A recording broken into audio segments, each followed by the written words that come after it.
Hello dear student, I welcome you all for the metrology subject. Under that metrology subject, today we are going to discuss the unit chapter screw thread measurement. So under this screw thread measurement, we are going to discuss about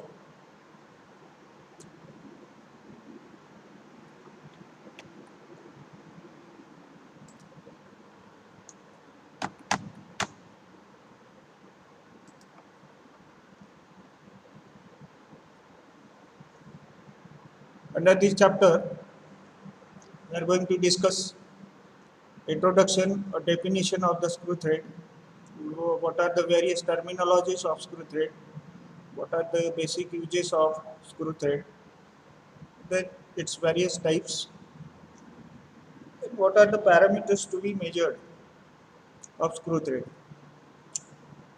and various instruments used for measurement of screw thread parameter, and the construction and working of the various instruments. So for this unit, we refer the metrology textbook by M.S. Mahajan.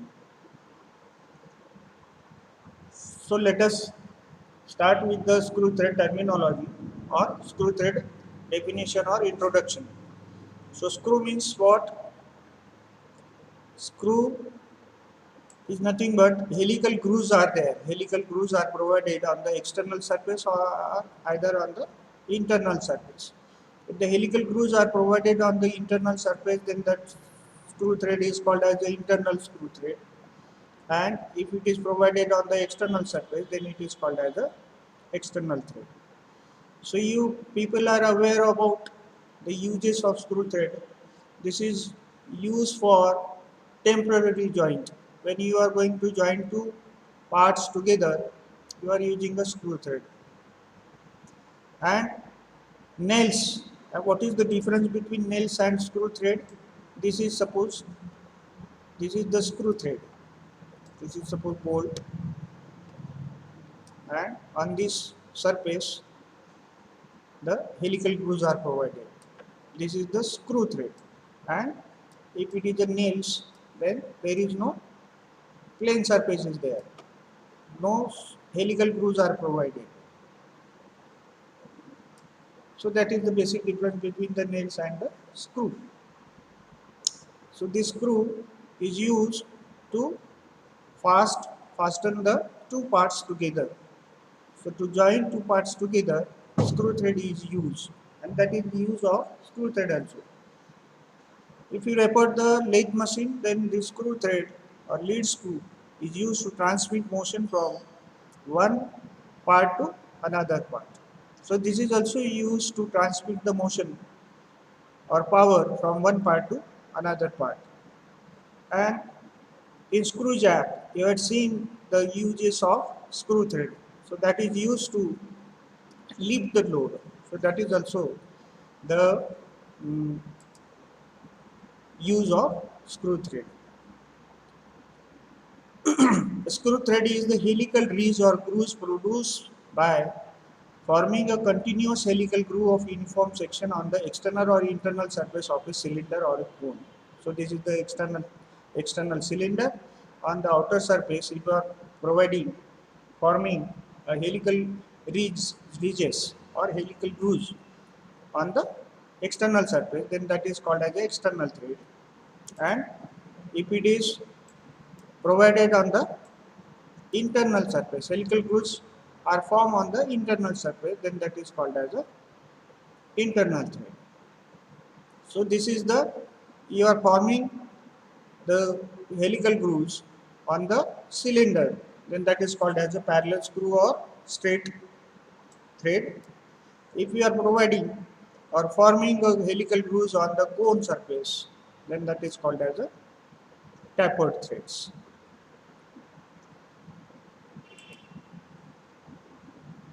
So external thread is a thread formed on the outside of the workpiece. Example, bolts or studs are called as a external threads.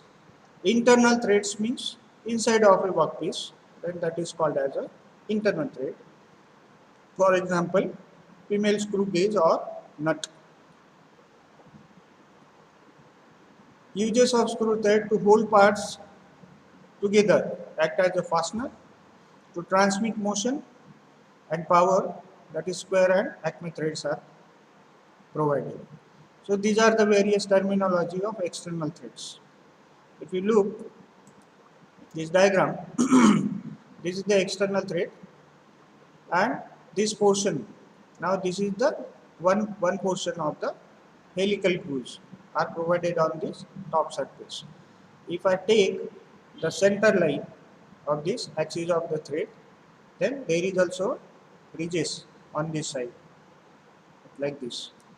So if I measure the distance of two adjacent threads, distance between two adjacent threads, this is one thread, this is another thread, then that is called as the pitch of the screw thread. So this is one terminology, pitch. So crest is also there, flank, this is the thread angle, this is the flank angle, this is addendum, this portion is called as the root, this is called as the crest, this is the pitch line. From the pitch line, this is the pitch diameter or effective diameter. If you are measuring the distance from outer surface to outer surface, then measure diameter. If you are measuring the distance from the inside surface to another inside surface, then that is called as a minor diameter. So one by one, how you are going to define it? So in very simple words, this crest, how you are going to define it? This is the top portion of the screw thread, as in case of external thread. The top portion of the screw thread, it is called as a peak or crest, and bottom portion of the screw thread, in case of external thread, it is called as a root. Now, how you are going to define this flank? Flank is nothing but a straight surface of the screw thread in between this crest and the root. This is also root. So flank means the straight surface between crest and the root. Now here, how you are going to define this thread angle? Thread angle means it is the angle between two flanks. This is one flank, this is another flank. So this is called as a thread angle. How you are going to define this flank angle? This is the half of the thread angle, or it is the angle between one flank, and if I draw perpendicular line to the axis of the screw thread, so this is the angle between perpendicular line drawn from the axis of thread and the flank. So that angle is called as a flank angle. Now the distance from the crest to another crest is called as a major diameter or outside diameter. The distance between the crest of one thread to another crest of the another thread is called as a minor diameter. And if you take the average of this major and minor diameter, then you will have a pitch diameter, or that is called as a effective diameter. Or this is the distance between pitch line of the screw thread. This is one pitch line, another pitch line is here. So this is the effective diameter or pitch diameter. So this is the pitch, the distance from a point adjacent of between two threads, that is called as a pitch. Lead means twice of pitch, that is lead. Thread form, that is, you know that the groove formation on the outer or inside surface of the workpiece. Major diameter, distance of an imaginary cylinder which just touches the crest of an external thread or roots of an internal thread. That is called as a outer diameter. Minor diameter, distance between two roots, as in case of external or as in case of internal, it is the distance between two crests. Effective diameter, average of both two, or the distance between pitch line, that is called as a effective diameter. Flank is the surface which connects crest and the with root. The distance or the surface between crest and root is called as a flank. Depth, distance between crest and root, is measured perpendicular to the axis of thread, that is called as the depth of thread. Angle of thread, that is between two flank, that is called as the angle of thread. Helix angle makes with the plane perpendicular to the thread axis. Angle that the threads makes with plane perpendicular to thread axis. Flank angle, it is the half included angle of the thread, or it is the angle between one flank and line drawn perpendicular to the axis of the thread. That is called as a flank. Addendum is the distance between the crest and the pitch line measured perpendicular to the, this is the addendum. This is the distance between crest and the perpendicular line drawn through the pitch. This is the addendum. And this is the dedendum, the distance between root and the pitch line. That is called as a dedendum. Now, these are the basic major parameters to be measured.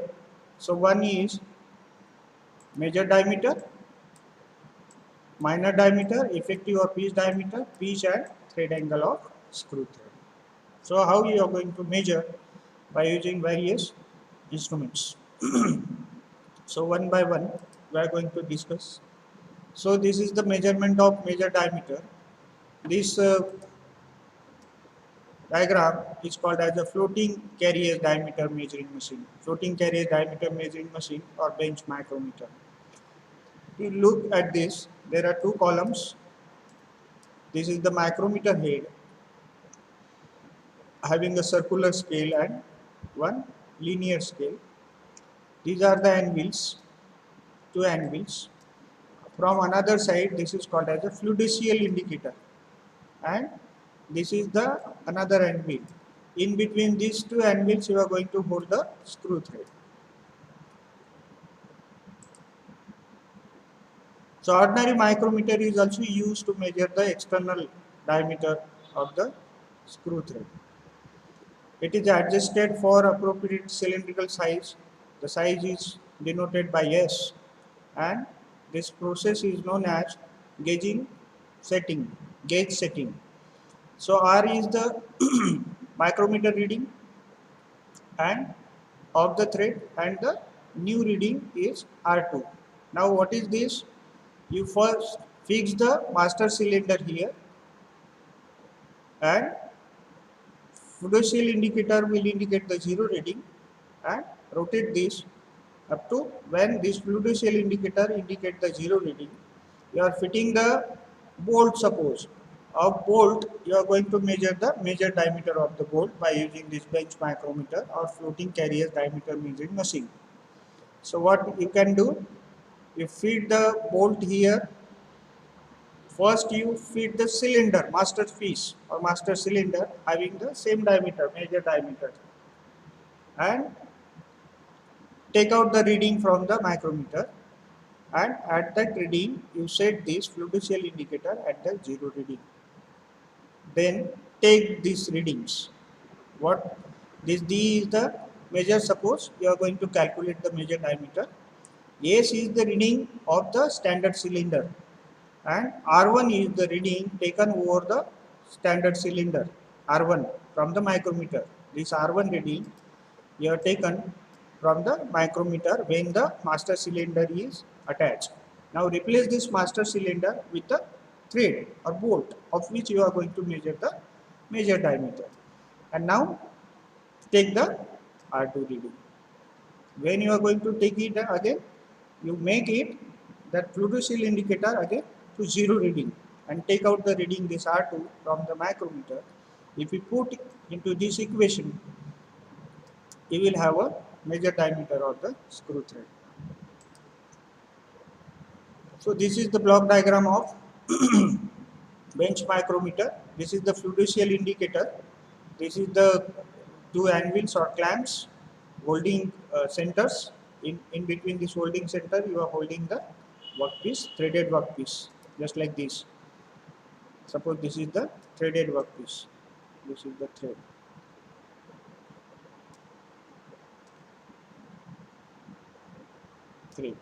So hold is like this in between these two anvils. One anvil is attached with the this micrometer head. This is the linear scale. This is the circular scale of the micrometer, and this is the fiducial indicator. Taper this. This is the fiducial indicator. This is the micrometer head. These are the two anvils, and these are the base of the bench micrometer. So this is the basic construction of the bench micrometer. How it will work? Hold the workpiece under this. First hold the master cylinder, make it 0, take out the reading from the micrometer, replace the master cylinder, then with the workpiece of which you are going to measure the diameter. Again, rotate this so that this will indicate the 0 reading.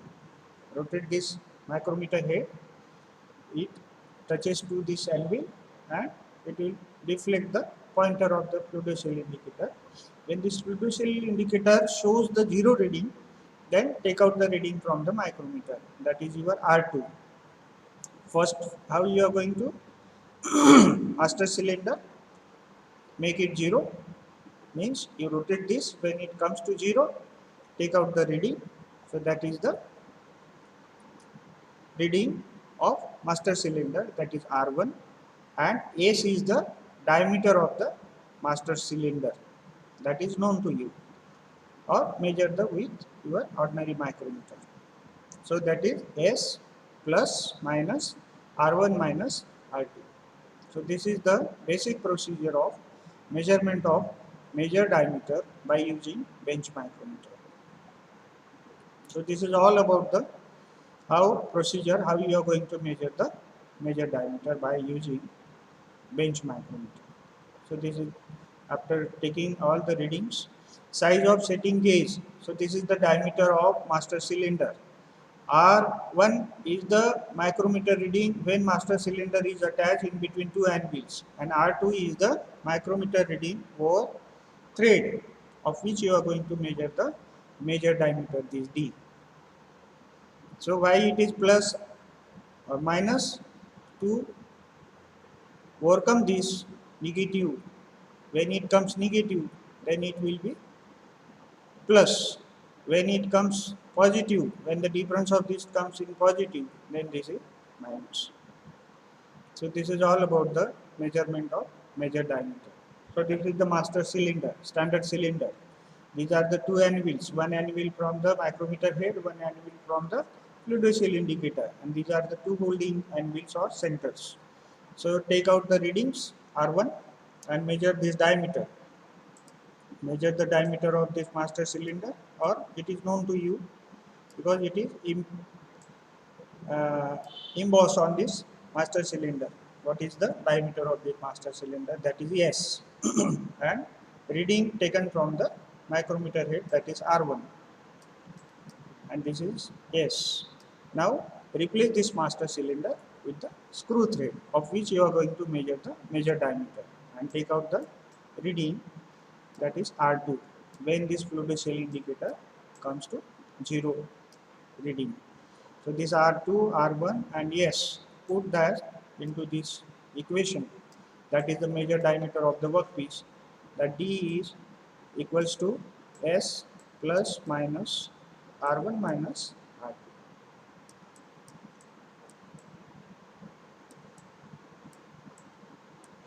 So this will be the procedure of measurement of major diameter by using bench micrometer or fiducial carriage diameter measuring machine. So this is procedure of measurement of minor diameter. V pieces are there. Only the difference is that here two V pieces are used. First, master cylinder is attached, Diameter of master cylinder is known to us, that is S. Now take the reading from the micrometer head, that is micrometer reading over cylinder and V pieces, and that is this is the minor diameter that you are going to calculate, and put this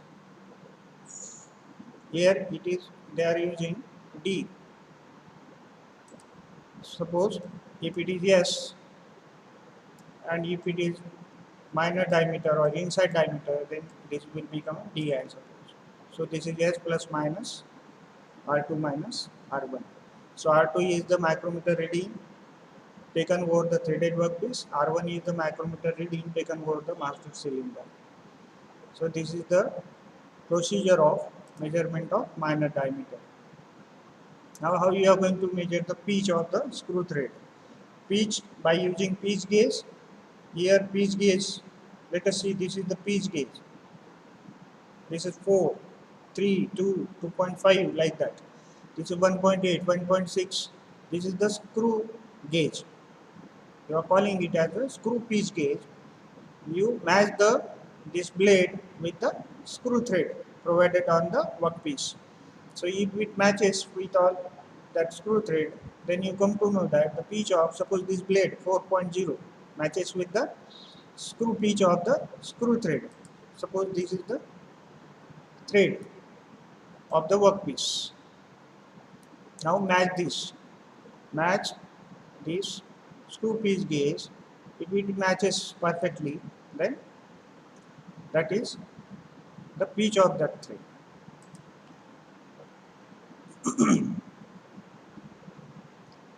Now toolmaker's microscope is also used to measure the pitch of the screw thread.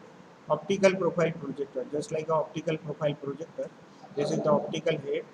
This is table, workpiece. This is the illuminating light, clamping screw. With this clamping screw, you can move this head up and down. Workpiece is there. This is micrometer head. Another micrometer screw gauge is also here, so that in linear direction and cross direction you can move the workpiece under this illuminating head. So this is toolmaker's microscope. So how it will work? This is the lamp, this is the mirror, these lights are reflected, this is lights again reflected through this, it catches and passes through this. This is the eyepiece, just like a microscopic eyepiece is there, and you take the reading of the pitch.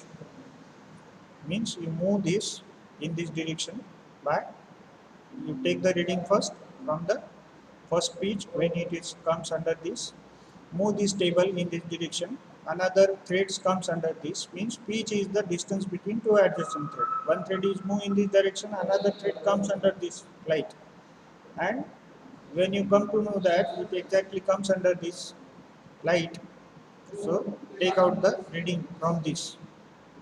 So this is the linear displacement from one thread to another thread. So that is also called as the pitch of the thread, measured by toolmaker's microscope. This toolmaker's microscope looks like this. This is the one micrometer head, another micrometer head is there. This is for cross movement, this is for linear movement, and this is the eyepiece. This is the screw by which you can move this up and down, and all the lamps, mirrors are attached here. That light is reflected and it is catch here, and you can observe the movement of the thread from this eyepiece. So this is the working of all these toolmaker's microscope. Work table is placed on the base of the instrument. Optical head is mounted on vertical column. It can be moved up and down. Workpiece is mounted on a glass plate. A light source provides horizontal beam. The image is projected through three prisms to ground glass. Measurements are made by means of cross lines engraved on the ground glass screen. The screen can be rotated to 360 degrees. Different types of graduated screens and eyepiece are used. So this is another pitch measuring machine. Now very simple. This is very simple. Fluorescent indicator is there. This is the stylus or probe, and these are the two anvils or centers. In between these two centers, you are holding the threaded workpiece, of which you are going to measure the pitch. So what you can do, when the stylus come to this, the fiducial indicator will show the 0 reading. Now move this thread in this direction. It the stylus will lift upward and it again goes to touch the root of the again this thread. Means this is the distance between two roots. First you take out the reading from this micrometer when the stylus touches to the root of the thread. Note down the micrometer reading. Then move this thread in this direction. The stylus lifted up and the stylus lifted up and it touches again to this portion. When it touches to this portion, the fiducial indicator will indicate the 0 reading. You note down the again reading from the micrometer. The difference of these two readings will give us the pitch of the screw thread. This is all about measurement of pitch by using pitch measuring machine. This is the block diagram of the pitch measuring machine.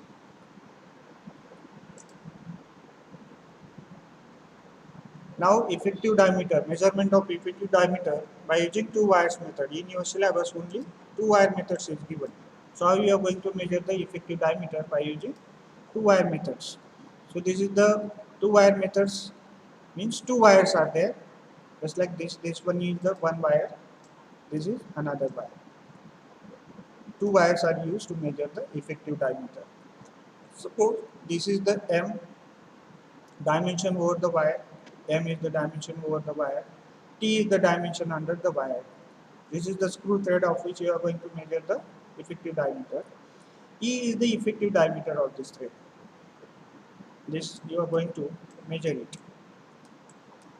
And if you calculate this distance, then the distance is from the pitch line, the distance is P by 2 and this is P by 2. Then you put this, all this under this equation. So you will have a, at the last you will have a T, diameter under the wire T also can determine this T, and P is calculated from this formula. For metric and Whitworth threads it is given here. This is standard formula and this is the basic trigonometry how you are going to measure the effective diameter of the threaded workpiece.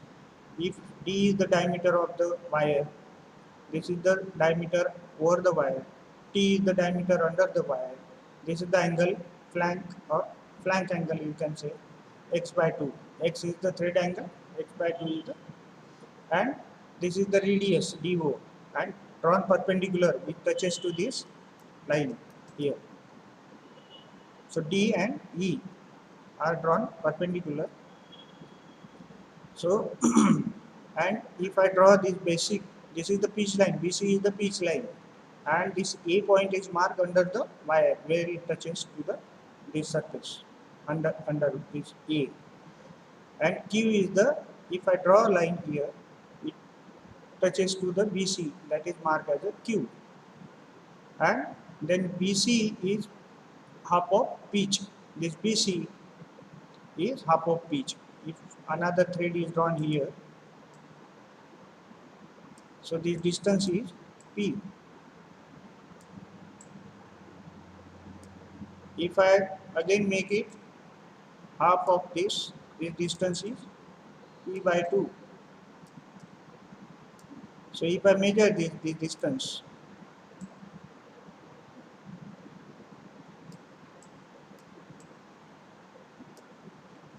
no, adjacent thread, this is the one thread, this is another thread, so this one is a P. If I measure this distance, then this will become P by 2 and this is also P by 2. So this is given here. So OP is calculated in this form, PQ minus AP. PQ minus AP is the AQ distance, and PQ is calculated again in the part form, and at the last you will have a this formula. AQ is half of this value, P is value, so this formula will give us the effective diameter of the thread workpiece. Then what is the best wire size? best wire size that touches to the, this wire touches to the pitch line. This is the pitch line of the screw thread. When this touches to this line, then that is called as the best wire size.